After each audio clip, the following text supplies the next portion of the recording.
All right, everybody. I'm going to do two quick knife reviews. So the first one, I went over to Old Town Cutlery. Again, more of these Rough Riders. I'm on a kick with these because they're good. They're just great knives for the money.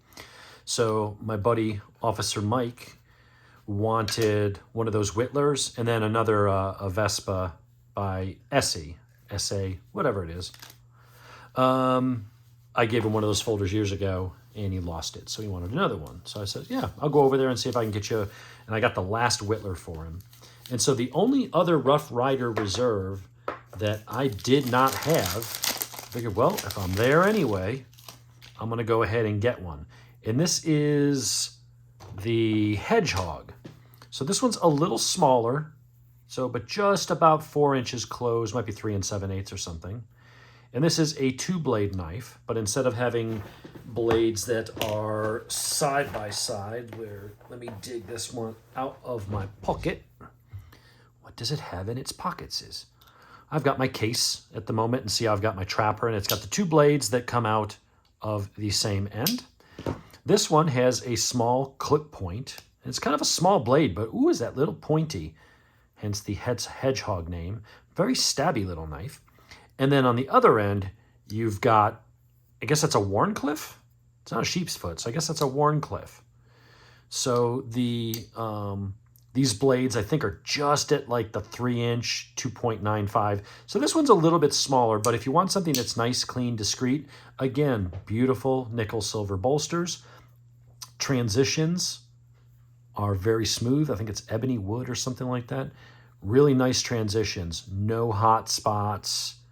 On some of the bigger knives, like let's see, this one I was talking about, the Whittler, those edges, they stick up a lot and they're right angles, so they're a little sharp. And so I used my extra fine sharpening stone to just knock the burrs off and just knock that off, so it's not quite so sharp.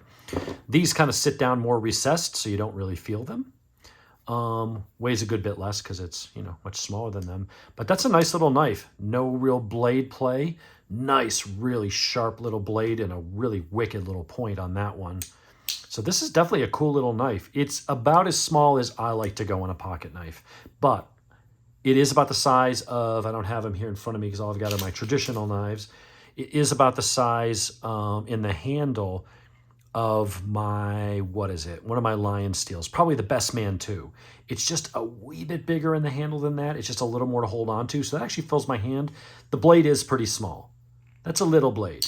I think the Wharncliffe, for whatever reason, that's almost like the primary blade. That one seems just a little bit bigger, but that is the Rough Rider Reserve, and it's the model, I think it's the 005. I don't know which blade it's on, but I think it's the 005.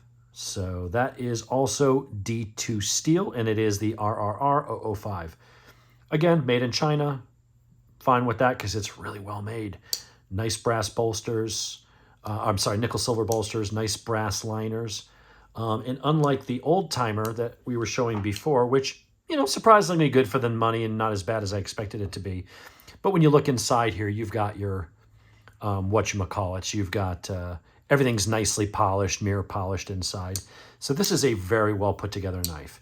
Normally it is like $59, but on sale at Old Town Cutlery, I got it for $35. So now I have the entire Rough Rider, at least all the ones that they have. I have the Rough Rider. This is just a regular Rough Rider Stockman. Not bad for $18. Not bad at all. And then I went and got this one, which is the Whittler, which you may have seen in the other videos. I'm not going to go through it all here. And then I have their, the common stock model. These are excellent knives. These are great knives for the $50, $60 range. These knives are an absolute freaking steal for $35 each. So now I've got all 3 that I wanted, plus my other Rough Rider. And I got my case. And I got my old timer. And I got my lovely, lovely Boker. But you know what I've got that I'm actually the most excited about? You may go, what is this over here? Remington, they make knives? Well, normally I wouldn't get a Remington knife or Winchester or Smith & Wesson because those are typically made in China, but not like these made in China. They're the, they're the gas station knives. Not this one. I have been coveting a GEC, a Great Eastern Cutlery knife, for a while. I wanted a model 82 Stockman. You can't find them. We mentioned before that these knives are like Beanie Babies. They put out limited runs, and then that's it. And then they'll put out a new model, and then that's it. And if you didn't get one, you're not going to get one. And if you do find one, it's going to be used, and it's going to be stupidly priced. So I happened to see this on the shelf, and I'm looking at it for the price for $170. I'm like, why is this? Who makes this Remington knife? Because it looks really nice. It doesn't look like, when you see a knife that's like a gun company branded, like a Ruger knife, they're okay. Some might be made by Columbia River.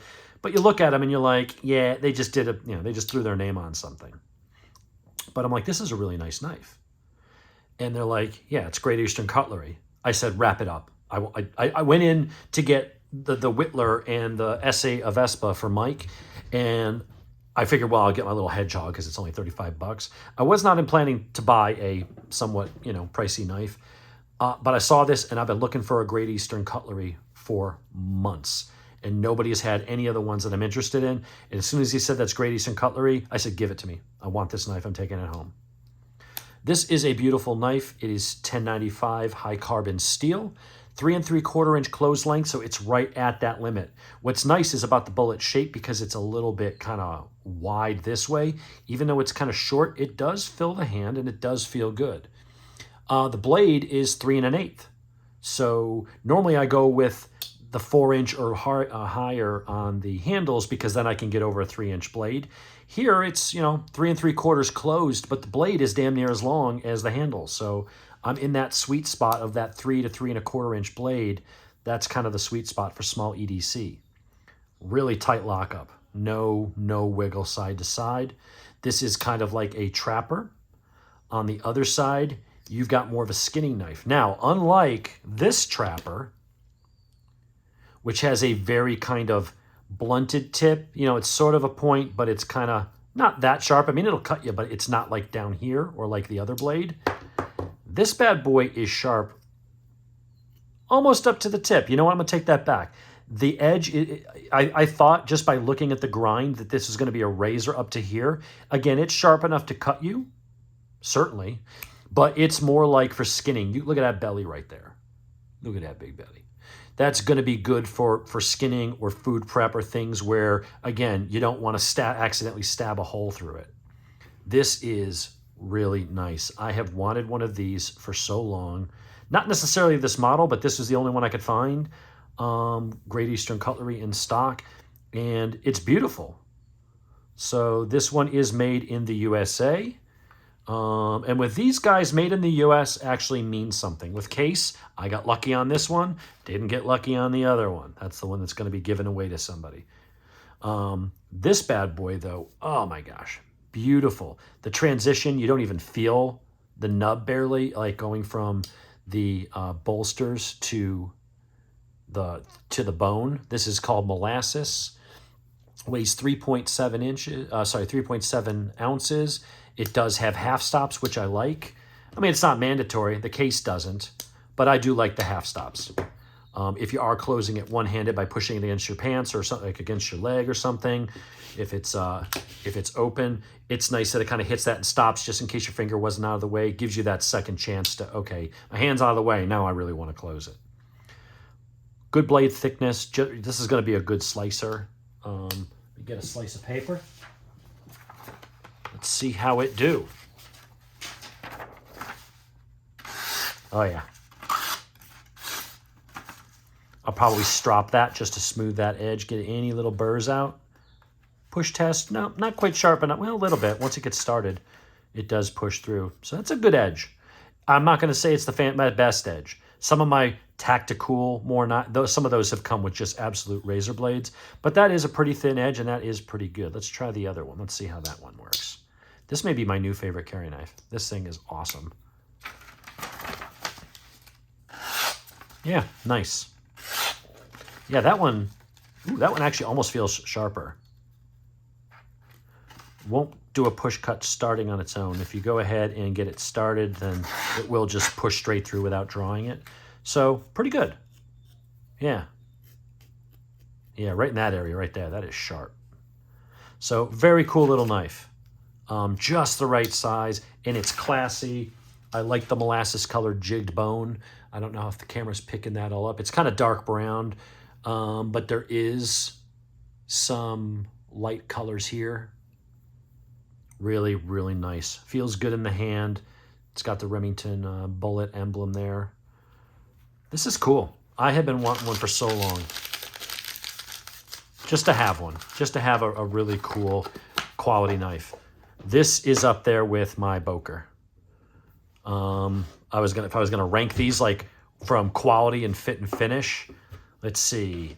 You'd start off with the old timer. You'd go to the regular Rough Rider, and then this is a good case. So this is a hard call to make between these. So these are all going to be in the middle. They're in the same group. These are as good as the case. So here's your entry level, serviceable knife. It works. It's not horrible. It's not ugly. It's actually a good size. There's no real blade play. That's a nice little knife for 28 bucks. This one for $18 though is nicer. It's nicer than that. Maybe by not a whole lot, but it's just a better polish. It's really the fit and finish. I don't necessarily know that the materials are any better. They're both made in China. This one's $18. That one's $28. So there's $10 difference. But this one is the fit and finish and the fact that it's got actual like micarta and stuff, and all the rivets are flush, whereas these ones that hold the back springs in place actually stick out a little bit. This one's got the better fit and finish for $18.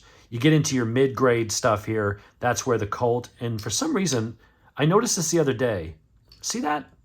That's magnetic. I don't know which one is magnetic. Is it that one or is it these ones? Yeah, for some reason, one end on these Rough Riders are slightly magnetic. I've noticed that a couple times. See how it's dragging it with it? Weird.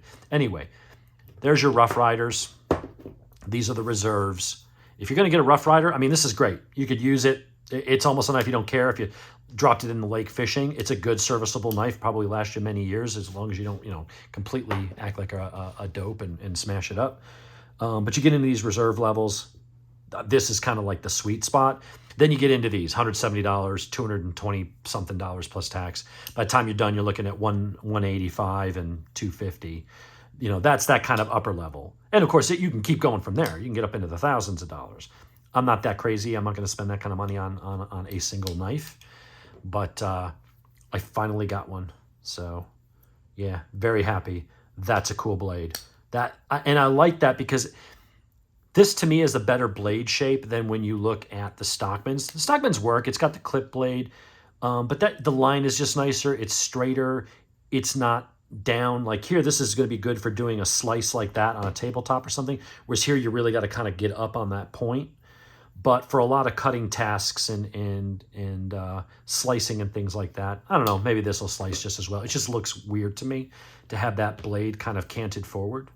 But they've been building knives like that for God knows how many generations. So I guess it's a design that works. This one is a little less pronounced. This one, of course, is more of a spear point. Love that book. That's the one we got for Officer Mike. So he's got one of those coming. That's a really cool blade. But yeah, anyway, kind of rambling, but I have vastly increased my my classic knives collection in recent times here. I may go and sell off some of my more tactical ones that I probably won't carry or use as much. Send them off to somebody else to enjoy. But man, this thing just feels good.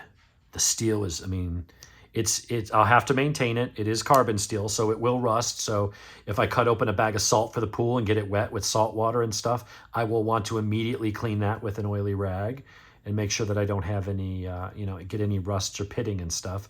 But this is the kind of knife that you take care of. This is the kind of one, I don't have kids to leave it to, but I can leave it to my wife's grandkids or something like that. Looks like there's just a wee bit of polish down in that from assembly and from final, product polishing and stuff like that. Clean that out. Good. Very cool. Great Eastern Cutlery. This is the what is it, the mini bullet or the small bullet? What do they call it? Remington Prospector. It's the latest in the series of bullet knives. This run was skillfully produced in Titusville, Pennsylvania by Great Eastern Cutlery. Features 1095 carbon steel blades, 3.25 inch frame, and molasses jigged bone covers. Nice snap. Very good. Very strong springs. That is a nice little knife. I am going to enjoy that. That's going in my pocket right now. Anyway, got to go eat dinner, so I'm going to go ahead and upload this. Start thinking about whether I'm going to do whatchamacallit tomorrow, Saturday morning coffee with Dave. I don't know what there is to talk about tomorrow. There's all this stuff going on, bracing for war in Ukraine, and President Brandon going to have a showdown with Putin. I don't know. I don't know what else is going on. I may actually just take a break for this current week for Saturday morning coffee with Dave. We'll see if the mood strikes me in the morning when I get up. A lot of times I record them on Friday and then upload it and have it ready to be released at 8 a.m. But I didn't have anything I wanted to talk about, honestly, this week. There's not a whole lot going on other than that one big story, and I don't know what to say about it other than what I've said before. So anyway, tomorrow we're getting the suspension set up, so if you're a Tracer 9 GT fan, we might have some updates and some stuff on that. Also, I will be doing a ride review on the seat leveling kit, the shim kit that I installed the other day, so stay tuned for that. Anyway, peace out.